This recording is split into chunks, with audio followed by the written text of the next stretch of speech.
If I were to start a new YouTube channel from scratch after learning what my brother has taught me, and my brother, for context, has grown multiple YouTube channels that have been profitable, and he continues to teach other people how to grow their YouTube channels as well. But if I was starting a channel from scratch today, this is exactly how I'd do it, and I don't want to waste time with a long intro. So first up, let's just talk about content structure, and this is where a lot of people get it wrong from day one. Think about your content structure sort of as the skeleton of your channel. And without it, everything falls apart. You could have amazing titles, amazing editing, but if there's no structure, then your audience will get confused and they won't want to stick around for your channel. So with this being said, every successful YouTube channel follows a pattern that their audience is going to expect for them. For an example, if you're sitting down and you're watching a TV show, let's say you're sitting down to watch Stranger Things, or maybe it's The Office. You know what to expect when you're going into these shows. Although every episode is going to give you something fairly new, it's going to follow the same format. And that is exactly how your YouTube channel should feel. And when you have structure, it also makes your content easier to plan and easier to create for you as well. So it's a win-win situation. Or if you're an Office fan, win-win-win. Now let's talk about content pillars. And these are going to be the main categories that all of your posts are going to fall under. Most channels have around 3 to 5 pillars, and if you have any more, it can start to get a little bit messy. Here are a few examples. Let's say you have a fitness channel. Your pillars could look like workouts, nutrition tips, recipes, and motivation. Or if you have a business channel, your pillars could look like entrepreneurship, marketing, productivity, and success stories. So let's say you run a business channel, and the first video that you post, you talk about productivity hacks. And then the next video, you talk about your first business failure. Although they're different topics, they're still falling under that same niche, but they're just falling under different pillars.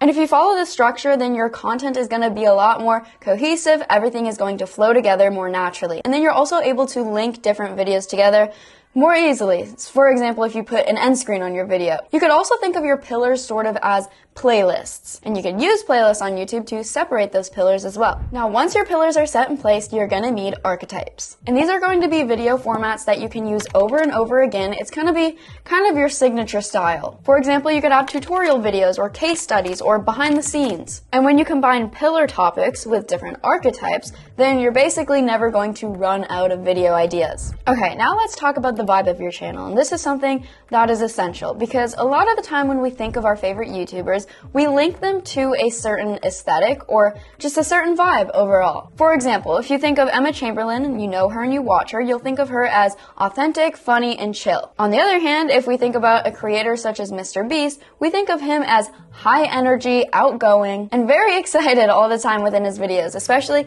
within his thumbnails as well. It's always some crazy edit. Now, both of these creators have very strong vibes on either end of the spectrum here, but each of them connect with their audience in a certain way, and you need to find the vibe that you bring to the table in order to connect to your audience. To find yours, you might want to ask yourself first up, what is my unique take on my niche? Am I going to set a chill environment or an educational environment? Maybe both. Next, you could ask yourself, what do I believe in that others don't? And lastly, what experiences shaped how I see things? Having a unique perspective and having a unique take on things can really set you apart. That is something that I noticed with Emma Chamberlain's content, is she just right off the bat felt very authentic because when she started out, she was just vlogging in high school, and I was also in high school, so I found that to be very relatable. So let's say you really strive to have that authentic vibe. Well then, every single time you start to film a video, or maybe you're voicing over a video, you need to bring that to the table. Keep that in the back of your mind, on the back burner, because then you can incorporate that within how you speak, how you edit your videos, how you present yourself, how you present the ambiance of your channel. Find a vibe that feels like you and stick with it. Next up, let's talk about YouTube's algorithm, which,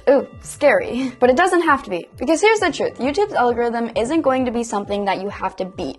It's really just something that you need to understand. The algorithm's goal on YouTube is pretty simple. YouTube just wants people to stay on their platform as long as possible. And spoiler alert with me, it's possible. I stay on there pretty long, too long. But if your videos help YouTube reach that goal, then your videos will be promoted. So the first thing that YouTube really pays attention to is their click-through rate, also known as a CTR. And this is how many people click on your video after seeing your title and your thumbnail. For example, let's say 1,000 people see your video and 100 people clicked, then that would be a 10% click-through rate. Another thing that YouTube's algorithm looks for is their average viewer duration. And this is just going to be how long a viewer is staying on a creative creator's video. For example, if viewers are watching 7 minutes out of a 10-minute video, that is a great retention rate. Now, another thing that YouTube looks at is their engagement velocity, which is just quite simply how fast are people liking content, sharing content, and commenting on it. But don't get it twisted, because here's what a lot of people miss. These statistics matter within context. A 10-minute video with a 70% retention, let's say viewers are watching 7 minutes of that video, is great. And it is way stronger than a 3-minute video with an 80% retention,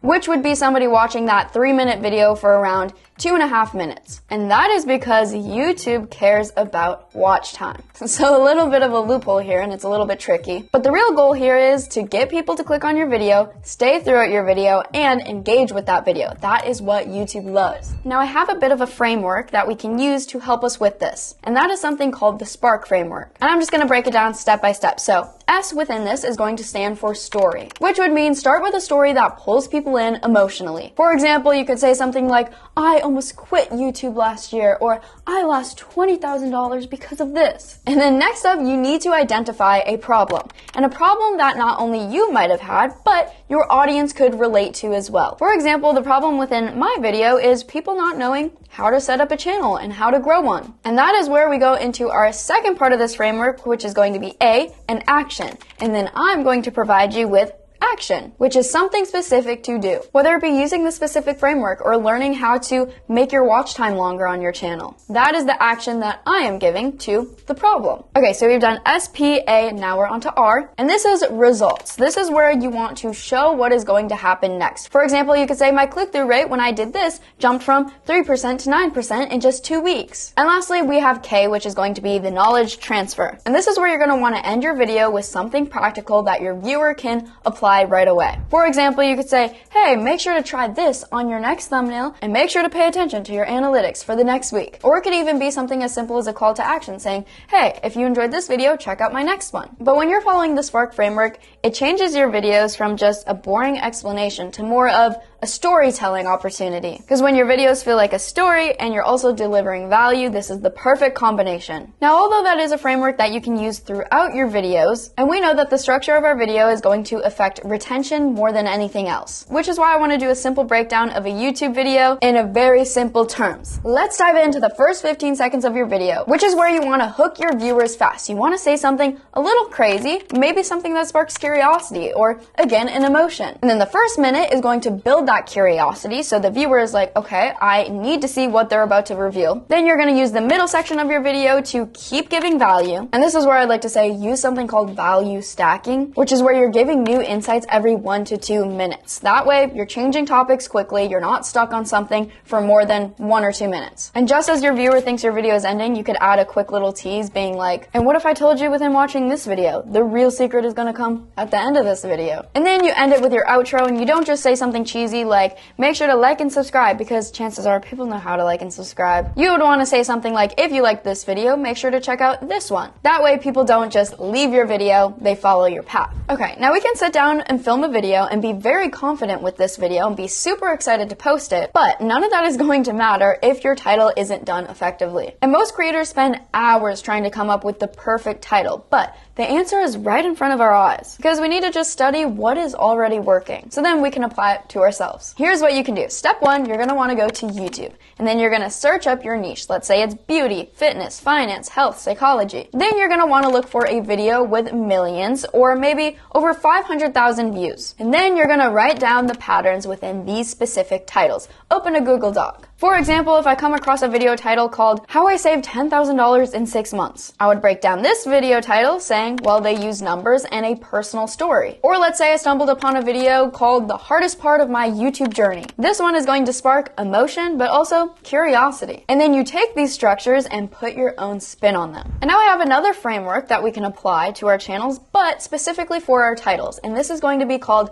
Drive. And first up in the Drive framework, we have desire. And that is because we want to make people want something when they click on our videos. For example, I could say something like how to get views with every single video that you put on YouTube. Next up, we could add a risk, which is simply going to add a consequence to our title. We could say something like do this or watch your YouTube channel die. Dramatic, I know. Next up, we want to create intrigue. We want to make our viewers curious. Without curiosity, a lot of the time people aren't going to want to click. For example, we could say nobody tells you this about going viral on YouTube. Next up, we have V for value, and this is going to be promising a benefit. So you want to make your viewer aware of what benefit they are going to get from watching your video. You could present this in the title or also in the thumbnail. And lastly, we need emotion to tap into feelings because we are human after all. So you could say something like, I was ready to quit YouTube until this happened. And I know that's a lot in that framework and you don't need to use all of these at once, but it is nice to mix maybe 2 or 3 of these ideas together to form a title that is going to get people to click and just a title that people can't ignore. So having a title, very important, and keywords are also very important to the algorithm, but your title isn't alone because it's got a bestie. It's got a bestie that needs to match with it, and that is going to be your thumbnail because your title and your thumbnail work as a team. And here's something that I found about posting on YouTube. The best titles are simple. They are simple, but they are also emotional. And some tips here would be using contrast. Now, if you take a look at Mr. Beast's YouTube channel, you'll find that his thumbnails are very saturated and colorful, and that works for him. But he also has a lot of emotions within his thumbnail, whether it be a shocked face or a sad face. And then his thumbnails also focus on one clear image. It is usually his face and then whatever he is doing within the video. And using all 3 of these tips can craft the perfect thumbnail. And another hack when it comes to creating thumbnails would be, again, looking up your niche and seeing what other creators are doing as well, and then modeling your thumbnails off of those. And something that I like with YouTube now is they also have thumbnail A/B testing, so you can test out which thumbnail does better if you have different variations. And if you have a faceless channel, you could also use visuals with emotions, whether it be a broken laptop or a big circle over a bear if it's a video about bears, I don't know. Now let's talk about retention again, because once we've gotten somebody to click on our video, we need them to stay. And we can do the best that we can creating a script that is going to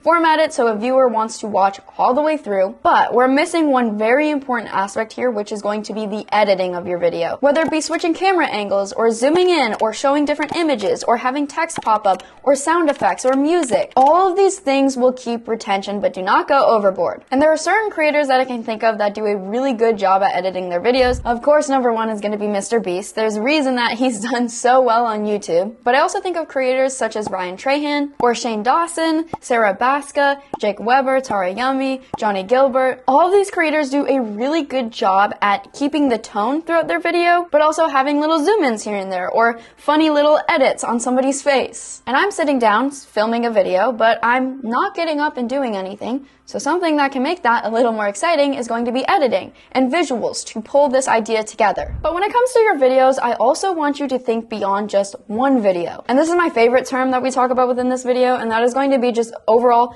building your content ecosystem. Because every single video that you create should lead to another video. For example, you could create a video called How to Start a YouTube Channel, and then another video called Best Video Ideas for Beginners, and then another video on how to edit videos, and then how to create thumbnails, how to come up with titles. And that keeps people within your ecosystem. And you could even reference your other videos mid-script, being like, hey, I know we're talking about thumbnails now, and I have a specific video that goes into thumbnails, so make sure to check it out. And that is how you create binge-worthy loops that will get you a loyal audience and grow your watch time. And it's a win-win-win because you're winning, your viewers are winning, and YouTube's winning. It's a win-win-win. Now, when you start on YouTube, when you start from day 1, I want you to think about it as an entrepreneur. Because in reality, I've seen it with my brother, YouTube can become a full-time business. But that is only if you plan it right. You could think about things such as, what problems does my audience have that I could solve? Or could I make a product or an ebook or a course about this? Or how could my free videos lead to paid offers? And I know it sounds silly when you're first starting a YouTube channel, but this is something that I want you to keep in mind when it comes to